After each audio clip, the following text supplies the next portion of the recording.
도널드 트럼프 대통령은 다시 한번 거래의 기술을 무기로 전 세계를 긴장시키고 있습니다. 이번에는 중국을 겨냥해 125%라는 전례 없는 관세 폭탄을 투하했습니다. 중국을 향한 일격은 단순한 무역 제재를 넘어 정치적 전략적 압박으로 해석되고 있으며 트럼프 대통령의 일관된 강경 노선이 그대로 반영된 조치입니다.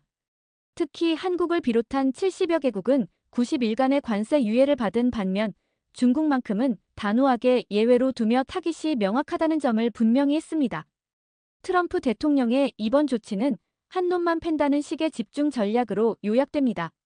예측 불가한 협상 스타일로 상대를 혼란시키고 선제 공격 후 협상을 유도하는 방식은 과거 비즈니스 세계에서도 통했던 그의 방식입니다.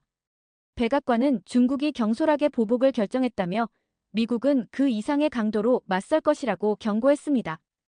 이미 기존의 104% 관세에 추가로 21%를 얹어 총 125%로 상향 조정했고, 이는 중국을 명백히 나쁜 행위자로 규정한 데 따른 조치라고 밝혔습니다. 중국은 즉각 반발하며 미국산 무기 관련 기업 6곳을 제재 목록에 올리는 등 대응에 나섰습니다. 또한 미국의 관세 부과를 세계무역기구에 제소하며 외교적 반격도 시도하고 있습니다. 하지만 트럼프 대통령은 중국이 미국과 다른 나라를 갈취하던 시대는 끝났다고 단언하며 이 전쟁에서 결코 물러서지 않을 것임을 분명히 했습니다. 중국 경제는 여전히 미국 시장에 대한 수출 의존도가 높은 만큼 미국의 무역 제재는 단순한 수치 이상의 타격을 줄 수 있습니다. 스티븐 밀러 전 고문은 중국은 처음으로 자신들에게 겁먹지 않는 대통령을 만났다고 말하며 트럼프의 강단 있는 태도를 강조했습니다.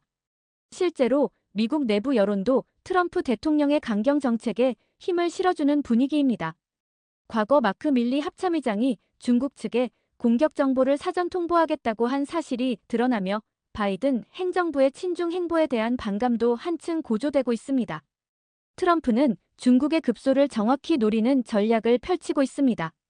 특정 산업에 대한 집중적인 압박, 공급망 재편 촉진, 군사경제 전반에서의 중국 배제는 단순히 무역 문제를 넘어선 포괄적 전선 형성으로 이어지고 있습니다.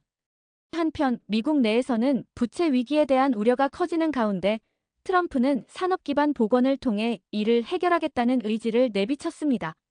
교통부 장관은 미국이 선박 생산량에서도 중국에 현격히 뒤지고 있다며 트럼프의 산업 전략이 미국을 다시 제조업 강국으로 이끄는 핵심이라 평가했습니다. 한국 역시 이런 정세 속에서 신중한 판단이 요구되고 있습니다. 트럼프 대통령은 한국을 향해 방위비관세주 한미군 문제를 포함한 패키지 협상을 예고하며 경제와 안보를 결합한 전략적 압박도 엿보이고 있습니다. 중국에 줄 서면 죽는다는 식의 경고는 미국과의 동맹 관계를 재정립하는 데 있어 한국이 어떤 입장을 취하느냐에 따라 미래가 달라질 수 있음을 시사합니다. 이번 무역전쟁은 단순한 경제 충돌을 넘어서 패권 경쟁의 일환입니다.